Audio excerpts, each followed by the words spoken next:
జగిత్యాల ఎమ్మెల్యేపై BJP MP Arvind fire అయ్యారు. బీఆర్ఎస్ను వదిలి కాంగ్రెస్లో చేరి సంజయ్ చేసిన అభివృద్ధి ఏంటి అని ప్రశ్నించారు. రాజకీయంగా నగ్నంగా చేసే వరకు వదిలిపెట్టనన్నారు. దేశంలో అన్ని ప్రాంతాల్లో కేవీలకు 5 నుంచి 10 ఎకరాలు కేటాయించారని, జగిత్యాల్లో మాత్రం 2 ఎకరాలు ఇప్పించారని విమర్శించారు. కేంద్రీయ విద్యాలయంలో బొచ్చడు పైసలు ఉంటాయి కేంద్ర ప్రభుత్వంలో. ఈ బిచ్చగాడు రేవంత్ పోయి అడుక్కుంటా ఉంటాడు మోదీ గారి దగ్గర. RSS లో మాకు నేర్పిస్తారు. మేము జాయిన్ కాగానే రాజకీయాలు దేశం మొదలు, తర్వాత ప్రజలు, తర్వాత దళము అంటే బీజేపీ, మాకు 4వది మన సొంత కుటుంబం గాని మనం గాని. ఆ డైలాగులు కొడుతున్నాడు రేవంత్ ఎవరు ఇంప్రెస్ చేయనీకి. మోదీ గారిని ఎందుకు అంతగానో ఇంప్రెస్ చేస్తున్నావు? రేపు వస్తావా మెల్లగా ఇండైరెక్ట్ చెప్తున్నావా? సార్ అనిపోయారు కూడా మెరిసే జుడిజావా అని. ఈయనేమో దేశం ముందు, ప్రజలు నెక్స్ట్, దళం తర్వాత. అంటే ఏంది కాంగ్రెస్ మోసం చేస్తావా? మీ ఎమ్మెల్యే ఇక్కడ ఎమ్మెల్యే టీఆర్ఎస్ మోసం చేసినట్టు ఆ కాంగ్రెస్ గవర్నమెంట్ ఎట్లా బుద్ధి లేదు ఢిల్లీలో కూర్చున్నానికి. ఆలోచించుకోవాలా, ఆలోచించుకోకపోతే 1 సభ వస్తారు. కానీ ఇప్పుడు రేవంత్ రెడ్డి, కొండల రెడ్డి, తిరుపతి రెడ్డి, కృష్ణారెడ్డి సంగతి నాకు తెలియదు. అందరికి ఎక్కైపోయి ఉండొచ్చు. దేశం మొదలు, ప్రజలు 2, దళం 3, తర్వాత ఏంది కుటుంబం. ఇది రివర్స్ లో పోతుంది. రేవంత్ రెడ్డి మొదలు, కొండల రెడ్డి 2, తిరుపతి రెడ్డి 3, కృష్ణారెడ్డి 4. రేవంత్ అంటే దేశము, కొండలు అంటే ప్రజలు, తిరుపతి అంటే కాంగ్రెస్, ఇంకో లాస్ట్ ఆయన ఏంది కృష్ణారెడ్డి అంటే కుటుంబమా.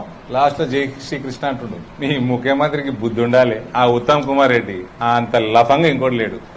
ఏంది పింకు కాండ వేసుకొని తిరగాలి ఆయన. వీళ్ళకి అక్కలు లేదు గాంధీలకి. సంజయ్ కుమార్ పార్టీ మారినోడు. ఈయనకి రాజకీయ ఓనమాలు నేర్పిన పార్టీకి పంగనామాలు పెట్టి కాంగ్రెస్ పోయినోడు. డబ్బుల కోసం నీకు పొలిటికల్ బర్త్నిచ్చిన పార్టీని మోసగించినోడు. నీకంటే చెండాలుడు ఎవడు ఉండడు. పార్టీ మారడం తప్పు కాదు, రాజీనామా చేసి పోవాలి, మళ్ళీ ఎలక్షన్ కి పోవాలి. జగిత్యాల ప్రజలు మొత్తము ఓటర్లందరికీ మోసం చేసినావు. నేను ఫస్ట్ బేసిక్ ఎథిక్స్ లేని మనిషివి నువ్వు. జగిత్యాల ప్రజలకు మంచి చేస్తావంటే జగిత్యాల్లో ఉన్న ఓటర్లు పక్కన పెట్టండి, కుక్కలు కూడా నమ్మవు ఇవ్వాలంటున్నాడు. ఇక్కడ కేంద్రీయ విద్యాలయం ఈయన చేయబట్టి రెంటెడ్ ప్రెమిసెస్ లో అకాడమిక్ ఇయర్ స్టార్ట్ కూడా కాలే. ఇప్పుడు మళ్ళీ పోతుంది అకాడమిక్ ఇయర్. కానీ ఫాల్తు లెక్కలు బంద్ చేస్తున్నాడు మీ ఎమ్మెల్యే.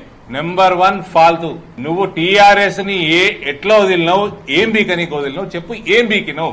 2.5 సంవత్సరాలు అవుతుంది. ఏం బీకినావు చెప్పు. కేవలం ఇంకా నేను ఈ ప్రెస్ మీట్ అయిపోయినాక నేను ఇష్టపెడతా అనుకోరు. ఇది మొదలైంది ఆటిగా. బిడ్డని మొత్తం నంగా చేసే వరకు ఇష్టపెట్టేది లేదు. రాజకీయంగా నగ్నంగా చేసే వరకు ఆయన క్యారెక్టర్ ని, కమర్షియల్ కరప్ట్ నేచర్ ని పూర్తిగా జగిత్యాల ప్రజల ముందు నిలబెట్టే వరకు ఊకునేది లేదు. కేంద్రీయ విద్యాలయంది metropolitan cities and Hyderabad and Bengaluru కి 2.5 ఎకరాల నుంచి 5 ఎకరాల వరకు ఒప్పుకుంటది. 4 metro cities plus Hyderabad plus Bengaluru. 2.5 to 5 acres, minimum 2.5, maximum 5. ఇక వేరే అన్ని జాగాలల్లో, అన్ని లొకేషన్స్ లో దేశంలో మినిమం 5 ఎకరాల నుంచి 10 ఎకరాల వరకు. ఈ గొట్టంగాడు పోయి తెచ్చిండు. ఇగో జగిత్యాల ప్రజలకు ముందర ఈయన తెచ్చిన జీవో దించేస్తున్నాడు. 2 ఎకరాలు ఉంది ఇలా. 2 ఎకరాలు కేంద్రీయ విద్యాలయం తీసుకోదు, జగిత్యాల్లో తీసుకోదు. ఇక్కడ ఇందరు ఉన్నారు కదా, మీడియా మిత్రులు ఉన్నారు కదా, చెలుగల్ మెయిన్ రోడ్ మీద ఉన్న జాగా కేంద్రీయ విద్యాలయానికి బెటరా, ఆడ డబుల్ బెడ్రూమ్ ల వెనకాల కేంద్రీయ విద్యాలయానికి బెటరా, డే స్కాలర్ స్కూల్ కి చెప్పండి.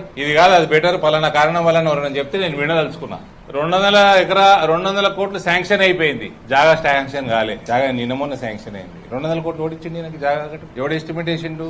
కాంట్రాక్టర్ రోడ్ ఫైనల్ చేసిండు. జాగా రాకంటే ముందు కాంట్రాక్టర్ ఫైనల్ ఎట్లా అయిండు, టెండర్ ఎట్లా ఫైనల్ అయింది, బడ్జెట్ ఎట్లా ఫైనల్ అయింది. జగిత్యాల ప్రజలు కొంచెం